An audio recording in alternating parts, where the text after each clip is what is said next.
These are mere glimpses where criminals lost control. But the stories behind these violent outbursts are far more terrifying. Did the investigators make it out alive? Let's find out. Case number 5.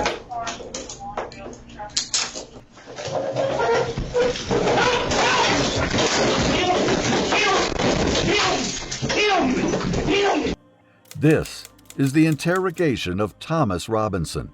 He was brought in for questioning regarding the brutal murder of 17-year-old Joseph Reno Armstrong and the wounding of another man in 2016.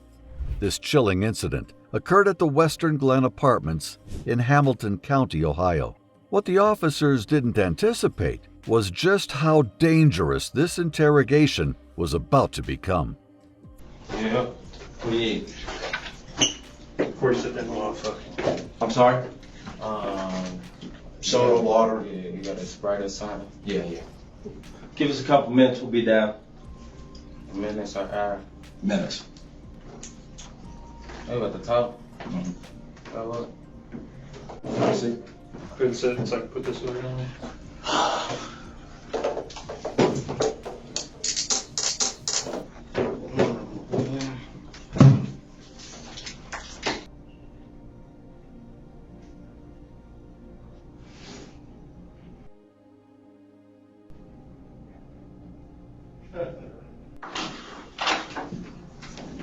Jim, sir. Sorry.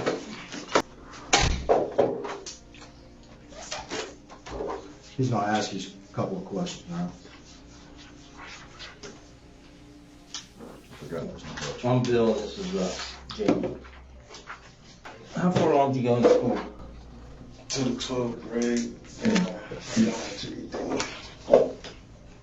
When did you get your DD? 2013. And you say, I'm not asking this to embarrass you, but you can read and write. Any drugs, alcohol, in the last 24 hours going to affect your thinking or Smoking. weed? Yeah. Can you comprehend everything I'm saying, or do you got a problem? No, I did all type of drugs. You did what? All type of drugs. What does that mean? Did all type of drugs in these past 24 hours. What So you need to sit for a little while? Is that what you're saying? What you mean, sit? No.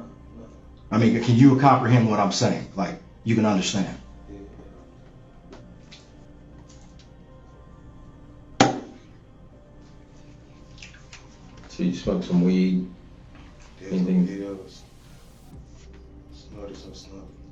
When was the last time you took some?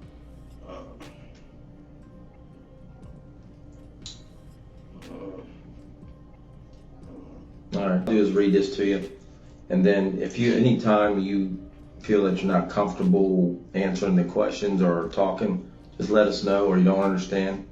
I'll leave it up to you. Okay. What's your first name?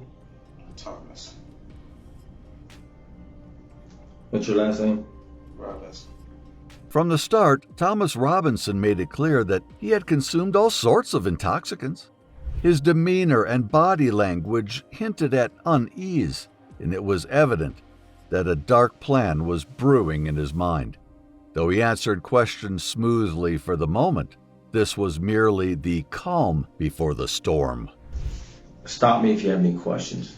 We have to read this because you're in a police facility. Before we ask you any questions, you must understand your rights. You have the right to remain silent. Anything you say can be used against you in court. You have the right to talk to a lawyer for advice before we ask you any questions and have them with you during questioning. If you cannot afford a lawyer, one will be appointed for you for any question if you wish. If you decide to answer questions now without a lawyer present, you will still have the right to stop answering any time. Any questions? No. Okay, go ahead and sign it.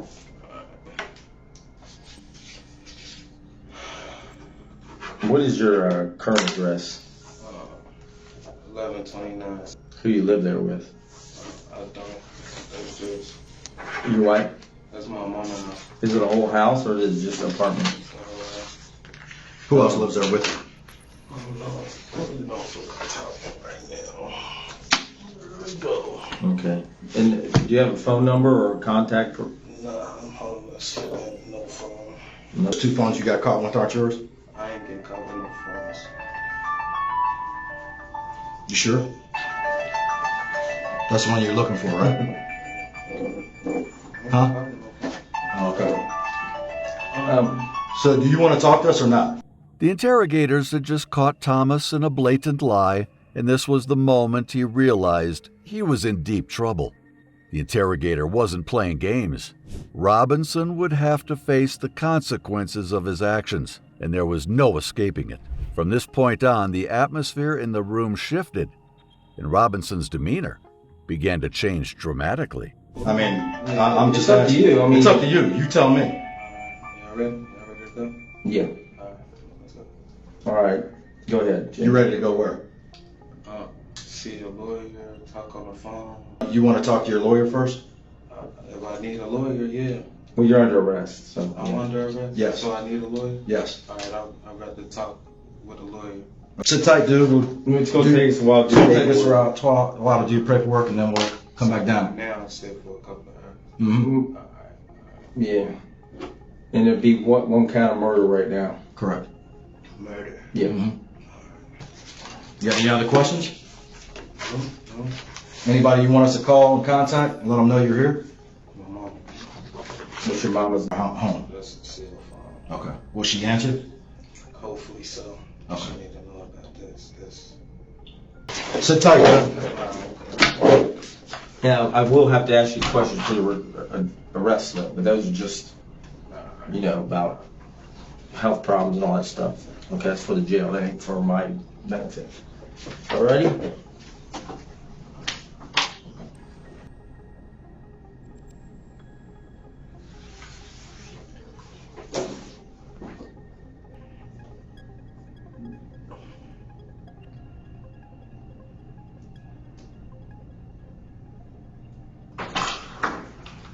Hey, but I just gotta switch out cuffs because they're his and he's leaving.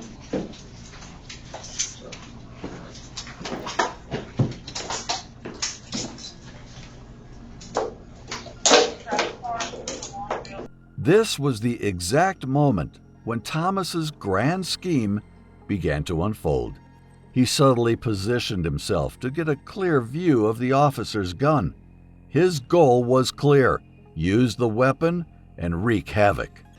The officer, unaware of the imminent danger, continued trying to secure Robinson's hands to the chair, but everything was about to change in a matter of seconds.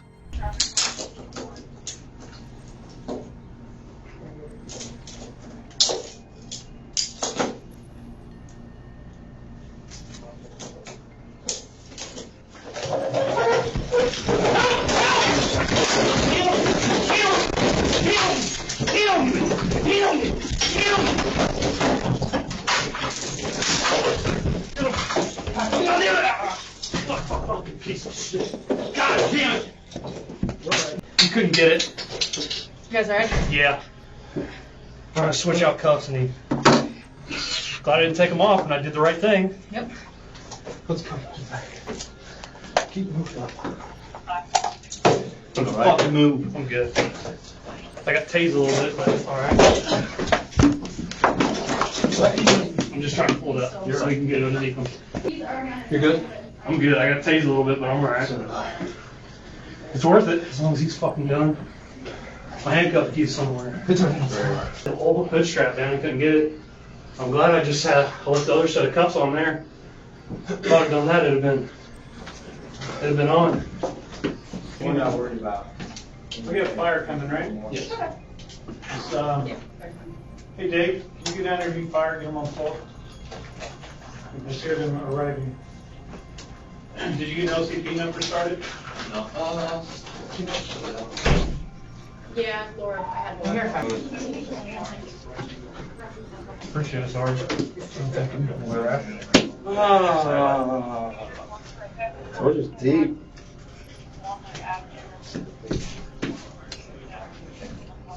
Another one up there by his neck too. Is there? Might be a shoulder or something.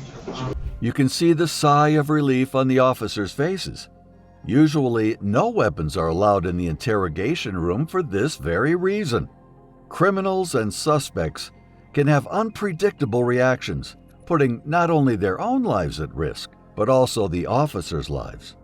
However, at this moment, the officers seem grateful to have averted another potential tragedy. Very good, sir.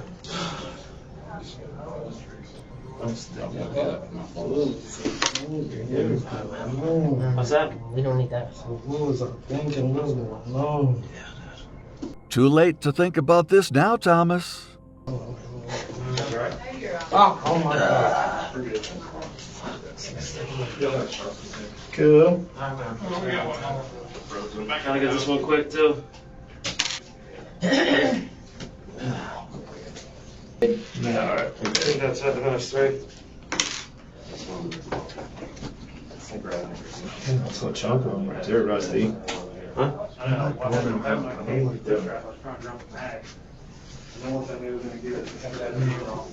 Someone's gotta do it. First name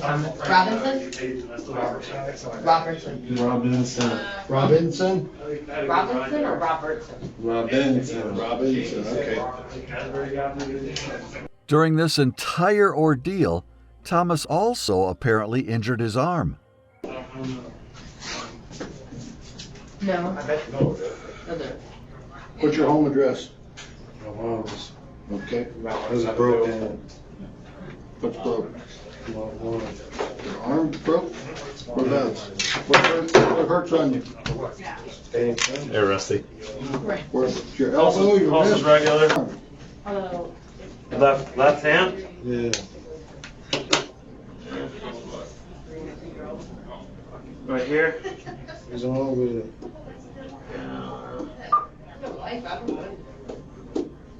So you can move it. Don't look like it's swelling up too bad. Sure. Make sure he gets it in jail. Is that your left hand? Well, just get that. Hurt on you on your hand, Thomas? Nah, but just hit you.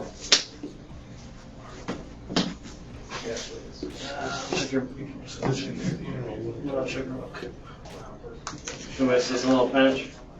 Ready? Yeah. You allergic to any medicines? High five. Yep. So is he going to the hospital? All right. Do we have another car responding to transport? We have one car responding? He's doing the tasing too? We want to shackle. Okay? Your call. We're gonna put you in shackles, okay, because of the way you behave. Okay, don't misbehave again, we'll have to tase you a second time. And then this is all passive, we're not gonna be dicks and lock it down, nothing like that, we just need you to cooperate, okay? Lean up to your knees, straight up to your feet, right against that wall. I think it's just done.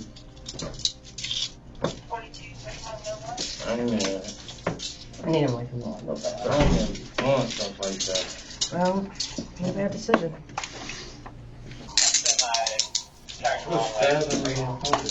One on your feet, don't be a fool, okay?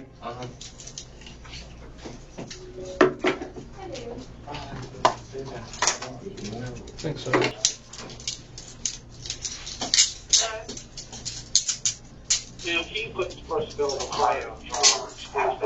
She gotta get her rent money. You can make that call from jail. What's happening with her rent money? More.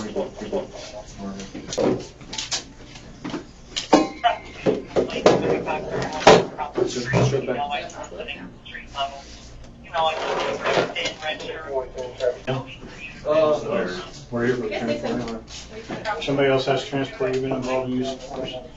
No, son, that's a great.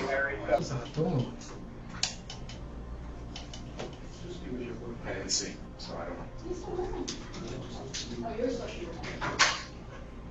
Robinson might have hoped to escape the situation by harming the officers or even himself, but thanks to the quick intervention of the officers, his plan was thwarted. And now there was no way he could avoid facing the consequences of his actions. He'd be going straight to jail. Just like Thomas, another suspect thought he could get out of a mess he created the easy way.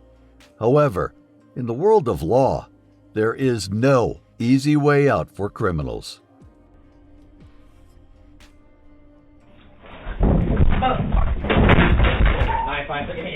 Case number 4.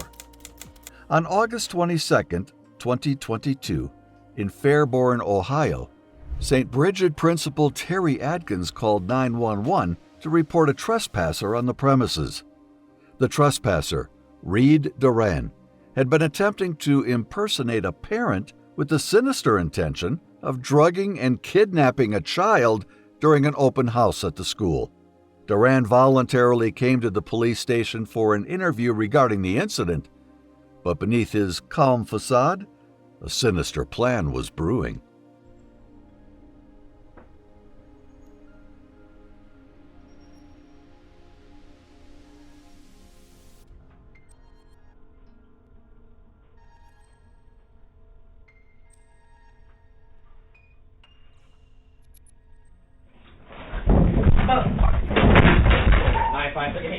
Put your hands behind your back now. Okay. Stop. Put your hands behind your back now. Okay. You kidding me right now?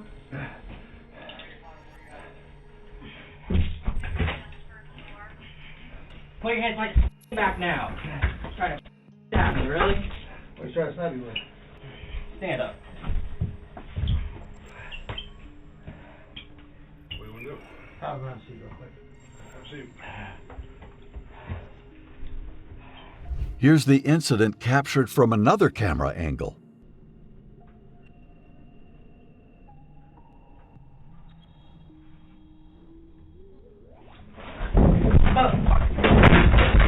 Put your unit up here. Put your hands behind your back now. Okay. Stop. Put your hands behind your back now. Okay. You kidding me right now? Put your hands behind your back now. Trying to stab me, really? What are you trying to stab you with? You kidding me? Eddie, I'm with him. We'll get him off his chest. Stand up. What do you want to do? I'll run see you real quick. I'll see you. Reed Duran was charged with attempted kidnapping, a felony for attacking the officer, and escape. Attempting to sneakily attack a police officer is dumb, but so is confidently trying to intimidate them and lashing out. That's downright insane. However, the next person was bold enough to do just that while sitting in the interrogation room, showing no hesitation. Brother looked me in my eyes and said, "No, your car is not under investigation." Joe, you got Joe. I talked to you, bro, and you dog me, nigga. Case number 3. On August 2, 2017, police were called to the scene of a crime in Sandusky, Ohio, where they found Anthony Pearson's lifeless body inside his red truck. Witnesses recounted seeing a man approach Anthony, engage in a heated argument, and then tragically end his life. As the investigation progressed, the name Joel Miles frequently emerged. Joel, a known violent offender who had recently been released from prison for attempted murder, quickly became a prime suspect. In a surprising turn, Joel himself contacted the Sandusky Police Department before they could reach out to him. Aware that he was under suspicion, Joel wanted to present his alibi, claiming he had been with his fiancée Amy at a hotel on the outskirts of town. When officers interviewed Amy, she initially tried to cover for Joel. So you immediately thought he either shot somebody or he was shot? Yeah. Why? Why would you think that? Because he's so hateful. And everybody hates him. When did he answer? I can't tell you time, but I probably have to call him 50 times. Okay, well, what was said? I was like, tell me the truth. Like, what is going on? Because I'm confused. And he told me he needs me for an alibi. The cops warned Amy that lying would get her to jail. She quickly changed her stance, and the truth eventually unraveled. Amy claimed that Joel had grown furious with a man named Lester. He allegedly believed Lester was supplying her with drugs. On the day of the incident, Joel thought he saw Lester sitting in his truck. With blood on his mind, he confronted him and ended up killing the man. The only problem was that the man he had just murdered in cold blood was not Lester, but Anthony Pearson. With a mountain of evidence piling up against Joel, including his cell phone records showing his location at the time and spot of the murder, the police had a solid case. A warrant was issued, and Joel was arrested and brought in for interrogation. Now, nigga, I'm gonna be me now, nigga, because you a lying ass piece of shit. You lied to me to get my girl to come down here, bro. Amy ain't got nothing to do with this, bro. I sat there and I talked to you, Brotherson. I gave you my word, bro. You got Joe. I talked to you, bro. As you can see from the get-go, Joel showed no willingness to cooperate and was extremely aggressive. But this was just the beginning. He would go on to make every effort to further complicate his case. You dog me, nigga. Gas. Hey, relax.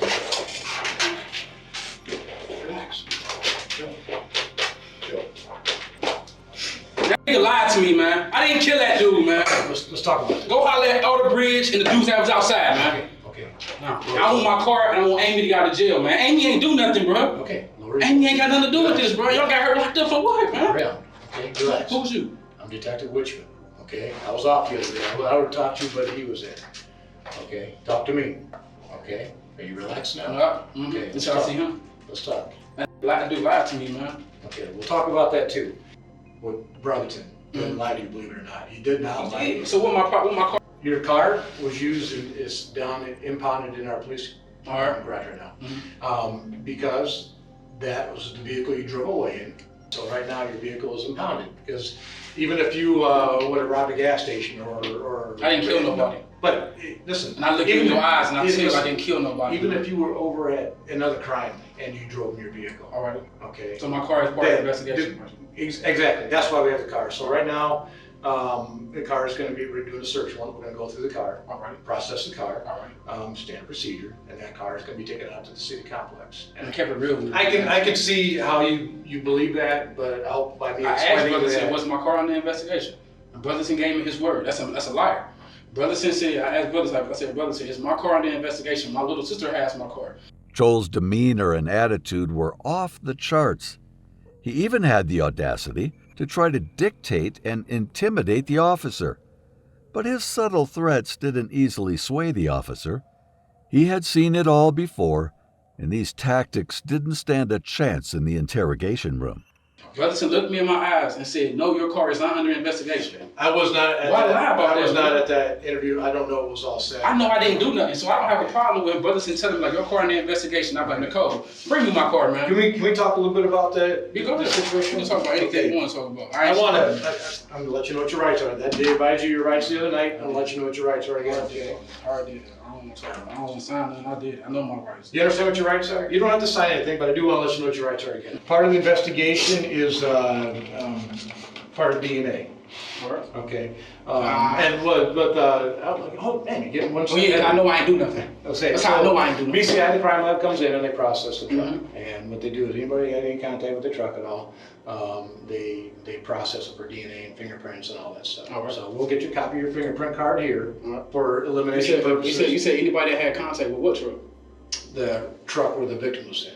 All right, there you go. Come on. I know I ain't doing it. While y'all are questioning me and putting me in here, y'all need to be out there getting people that's out there. But y'all got me in here, y'all just happy with that. But I'm not gonna help y'all with your investigation. You know what? If we were happy with the investigation, I wouldn't be out here. Yeah. We'd be done. Yeah. But it's an ongoing investigation, right? Y'all need to get more people to be locked up in here. That's what y'all need to do. I'm just not gonna help y'all. Who else was out there? Man, I don't know the guys. I'm from Cleveland, man. Yeah, I've been here a long time. I've been here for a minute. Yes.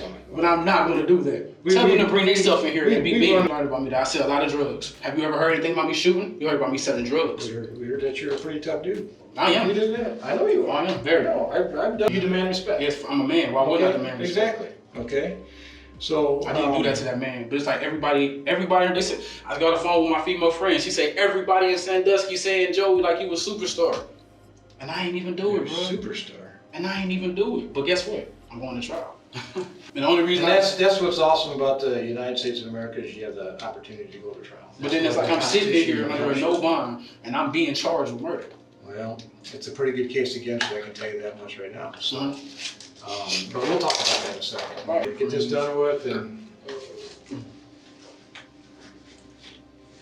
Everybody keeps saying it's a strong case against me. So that means basically what y'all telling me that y'all throwing everything that I'm letting y'all know, and y'all telling me that y'all feel like y'all got y'all victim. So how? No suspect.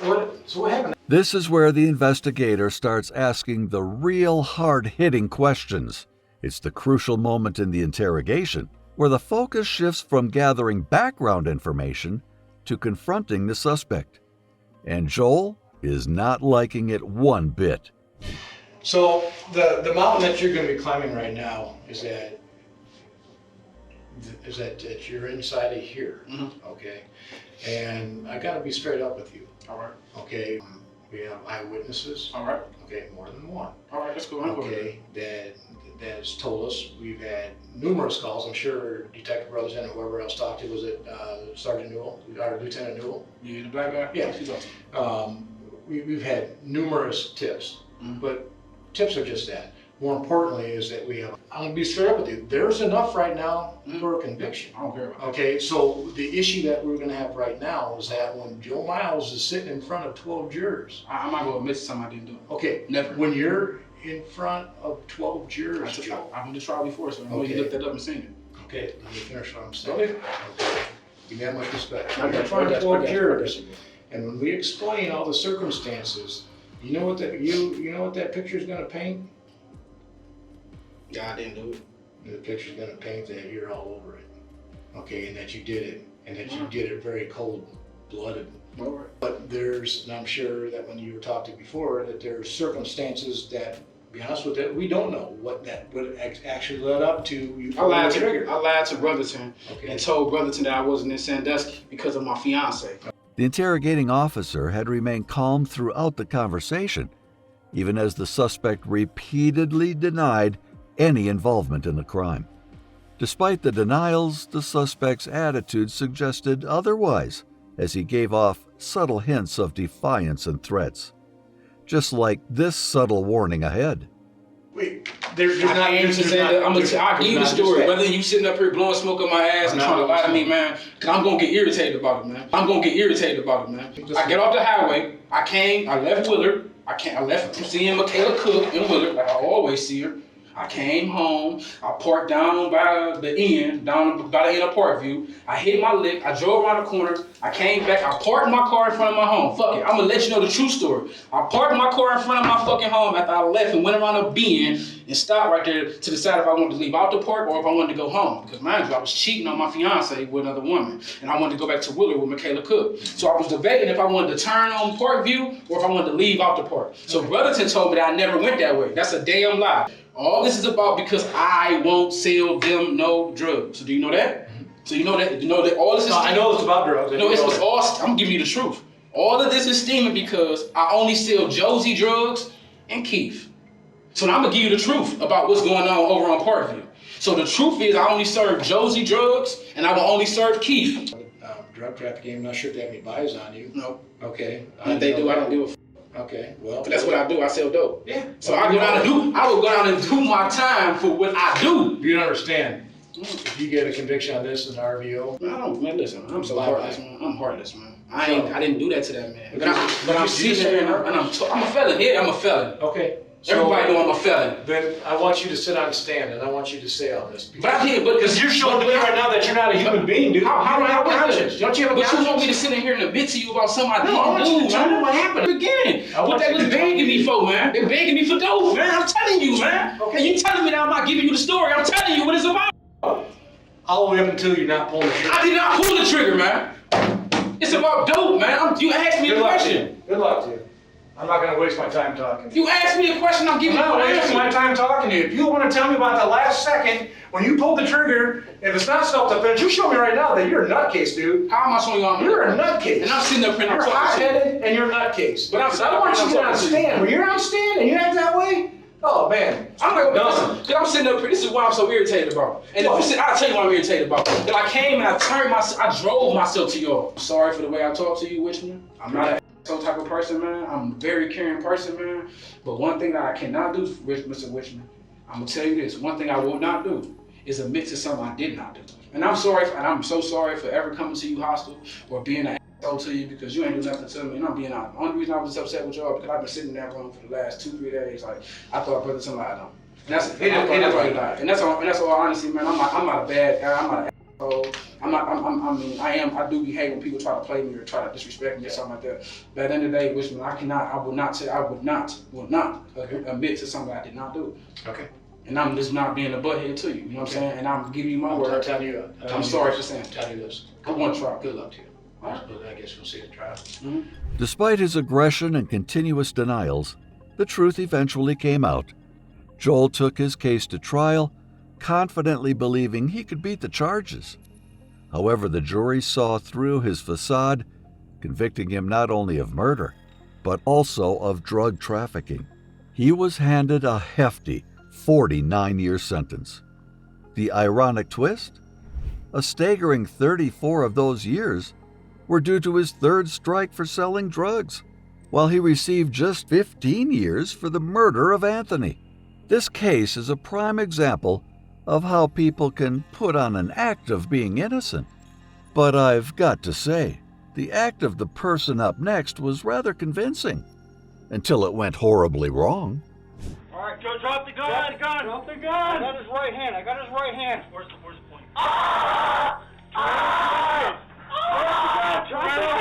Case number 2. In May 2021, a tragic event unfolded that shook an entire community. 30-year-old Terrell Rhodes had been left alone with his girlfriend's 2-year-old son, Amari, while she was away on a trip. What was meant to be a brief separation soon turned into a heartbreaking ordeal when little Amari vanished without a trace. Rhodes initially spun a deceitful tale, claiming that a woman, who he said was a family member, had taken Amari. This false lead ignited a frantic community-wide search that lasted nearly a week, with everyone desperately hoping for the child's safe return. This is the initial interview of the couple to a local news channel. The message to the public is, we miss our baby boy, and if he's watching, mommy and daddy loves you, and we hope you get home soon and safely. To the public, just, share our post on Facebook, share the news reports, and try to get the word out and his picture around, and keep on a lookout to be able to find, My mom got attacked by a dog, and it chewed her tendon in her ankle, so she had to have 2 hours of surgery and over 60 stitches, so she was crippled, not able to walk. So I left on Friday to go to help take care of her, and I had only been gone 4 days before I woke up to a phone call saying my son was gone. I came in town, and they were finally able to speak to me is when they finally were able to report him as missing. And they've searched everything and trying to do what they can. We just wish it was, a little bit more. I was already notified that somebody would be coming over, but I didn't know when, I didn't expect when, and then when somebody did come, they notified themselves as my girlfriend, baby daddy's sister, and they said they was here to pick up Amari. From my understanding, from already being told by my girlfriend that somebody would be over, I wasn't told who, I wasn't told when, but I still had that in the back of my mind. So when that person knocked on the door, that's what my mind recommended right back to. It's who I thought was there to pick up Amari. And as I'm finna call my girlfriend and pack back his bag at the same time, she says that they already got everything that they need for him, and I don't need to pack anything. He'll be fine. And she recollected and she proceeded out the door.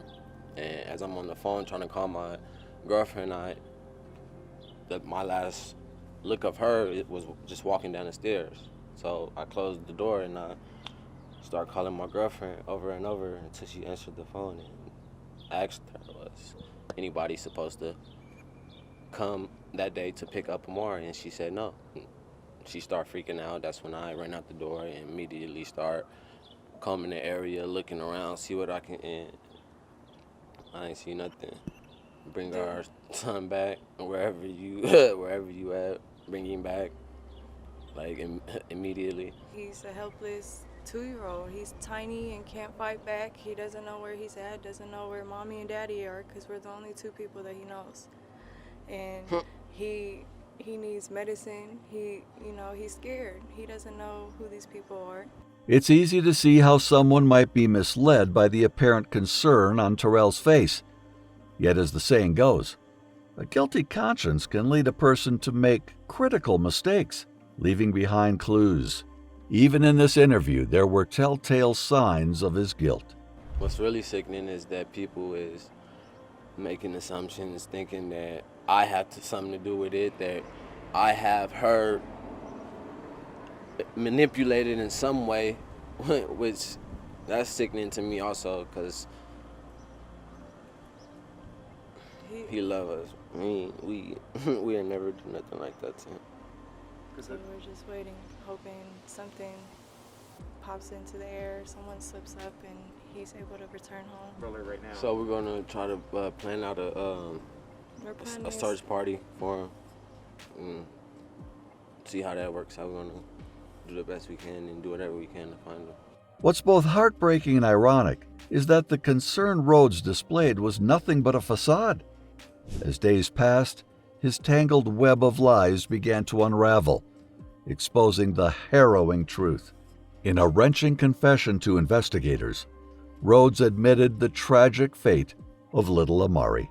As is common with toddlers, the biggest mistake Amari made was simply wetting himself.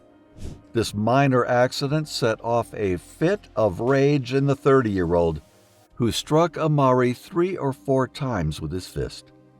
The toddler's tiny body quickly turned blue, and he stopped breathing. Rhodes then confessed to investigators that he had buried Amari near the Emerald Suites.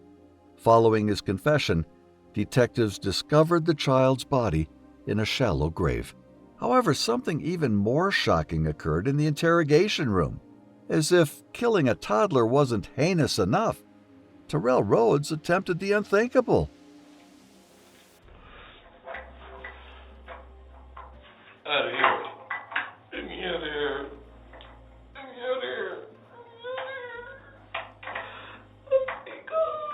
At this point, Rhodes had just admitted his horrible crime.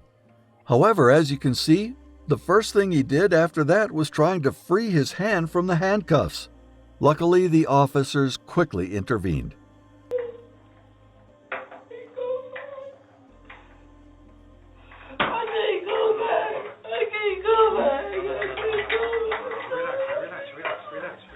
Despite thinking they just avoided Rhodes from freeing himself, the female cop was oblivious to the fact that she had made a grave mistake. She brought a weapon into the interrogation room.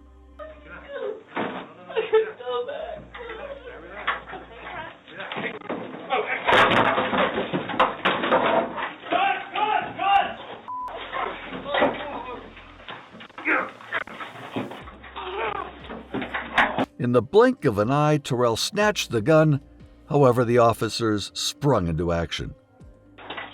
Where's the hand? Which hand is it? Got it! Drop the gun! Drop the gun! Drop the gun! Drop the gun! Drop the gun! You got his hand? No, drop the gun! Drop the gun! Terrell, drop the gun! You're making things worse! All right, Joe, drop the gun. Drop the gun. Drop the gun. I got his right hand. Where's the point?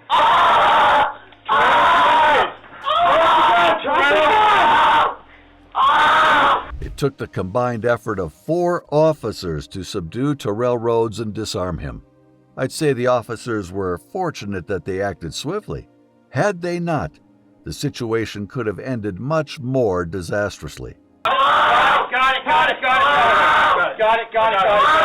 Patrol here! Give me the gun. Got it. Stay there! Stop resisting there, all right? Stop resisting! Grab the cop's gun. Will you relax? Get patrol. Rhodes was initially charged with 1 count of first-degree murder for the death of Nicholson. But thanks to his outburst in the interrogation room, he faced 2 more counts of attempted murder, 4 counts of assault on a police officer with a deadly weapon, and 4 counts of resisting arrest with a firearm. A sentence of 20 years to life would make Rhodes eligible for parole in 2041, not accounting for any additional time added for the other charges. Though the officer made a critical mistake by bringing a weapon into the interrogation room, Terrell Rhodes would still face a significant amount of time in prison, paying for his actions.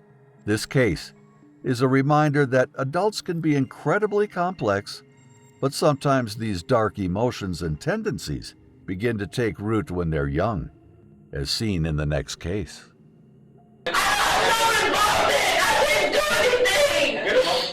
From our investigation has revealed the involvement that you were in with the case. I have no involvement. I didn't got you that before you shoved me in the door. I didn't shove you. What do you call that? What you did? I was moving the door. I wasn't okay. You call moving the door. I call it shoving me. You cannot put your hands on a law enforcement. I didn't put my hands on you.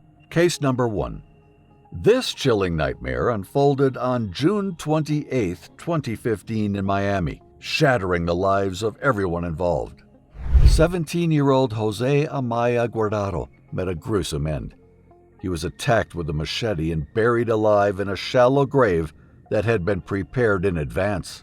The most terrifying aspect of this tragedy was that the perpetrators were his own classmates.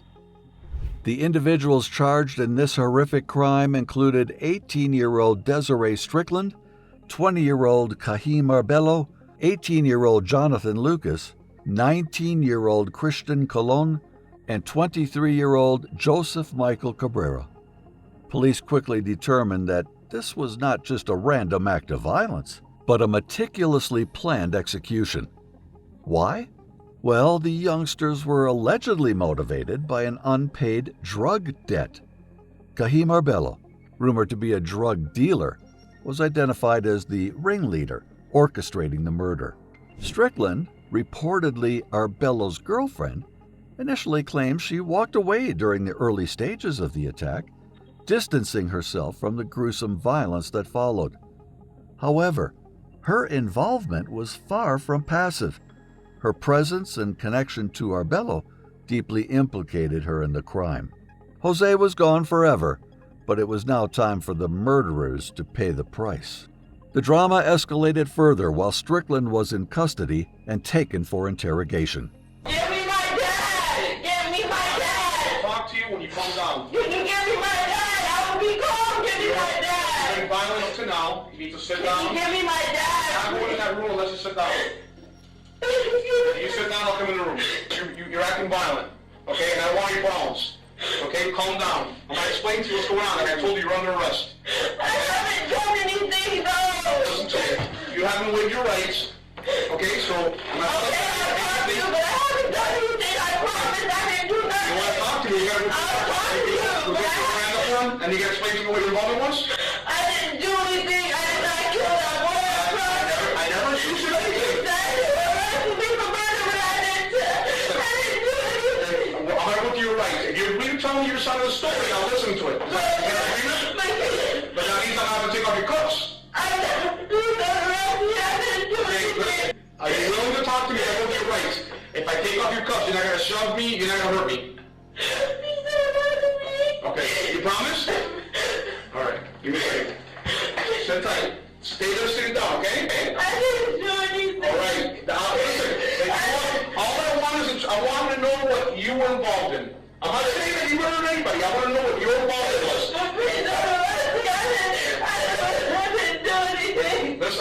Listen, you need to calm down. If you agree to speak to me after I read your rights, I will listen to your side of the story, and we will determine that at that time. No, I didn't do anything, no. Do you want to talk to me or no? Yes, but I didn't do nothing.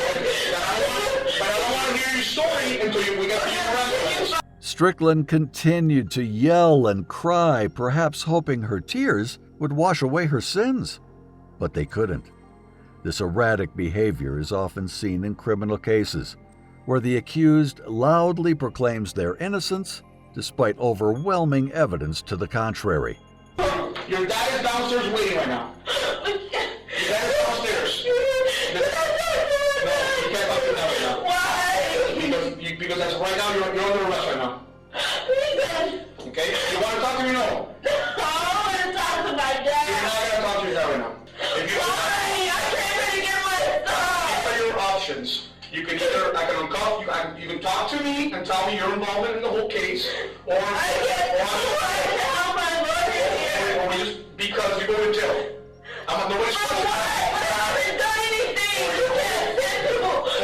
I can take something for your whole involvement. I have no involvement. I didn't do anything. Our investigation has revealed the involvement that you were in with the case. I have no involvement. Listen to me. We have the statements of Kahim Osorio, okay, Jonathan Lucas, okay, Christian Colon, as well as many other people. I have no involvement. Well, that's something you have to deal with your attorney. Okay, we have confessions from all these people, and something needs to go to your attorney. Okay? Oh my God. Okay? Can you get me my dad? You're not going to talk to your dad. You're under arrest. Okay? I have not done anything. I don't want to talk. I have no involvement. Why would you do this? I don't want to. Listen to me. You can keep crying and screaming all you want. I'm not crying. Don't scream. You have two options. You can sit here quietly and wait to be taken to the jail, or you can waive your Miranda rights and tell me your side of the story. It's up to you. I'm not going to question you without going through your Miranda first. It's up to you. Denial is one thing, but arrogance and being sneaky, even in this situation, is pure foolishness. While being escorted to the interrogation room, Strickland had shoved the officer, yet she had the audacity to act as though she was the victim. Her behavior, initially erratic and defiant, soon spiraled out of control. I was going through your Miranda forms. I hadn't even got to that before you shoved me in the door. I didn't shove you. What do you call that? What you did? I was moving the door. I wasn't okay. You call moving the door. I call it shoving me. You cannot put your hands on a law enforcement. I didn't put my hands on you. I'm not going to argue. I'm not going to argue. Okay? Don't lie. I'm not going to argue. You do what you want to do. So stay quiet. I haven't even done anything. What I'm asking you is just stay quiet.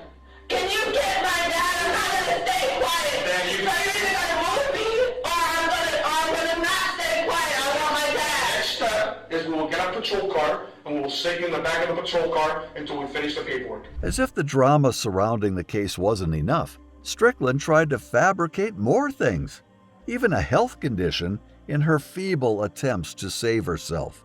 You're going to stick me in a hot patrol car until I die. You're not going to die. I have asthma. You're not going to die, okay? If you don't behave in here, in the air-conditioned room, okay, then we will sit you in the back of a police car. Well, you can put me in the back of a police car. Okay, that's your choice, not that police car.